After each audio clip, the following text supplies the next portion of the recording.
Тіл халықтың жатысы. Сөздер арқылы өткенде ойды, дәстүрді көреміз. Тіл өзгерсе, қоғамда өзгергенін білдіреді. Өзгерістері саясат пен мәдениеттен туындаған үдеріс. Жаңа әріптер оқу жазу деңгейін арттыру, білімге қолжетімділікті жеңілдету және халықаралық байланыстарды нығайту мақсатында енгізілді. Әр өзгерістің өз әсері бар.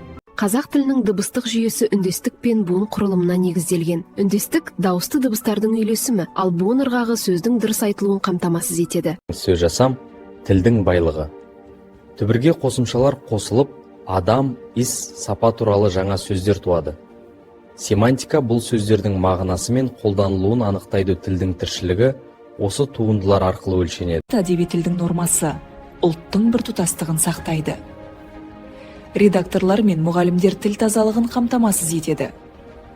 Дұрыс жазу, сөйлеу үлгілері мен стиль стандарттары арқылы хабарлар түсінікті болады. Қазіргі әлемде бірнеше тіл білу артықшылық.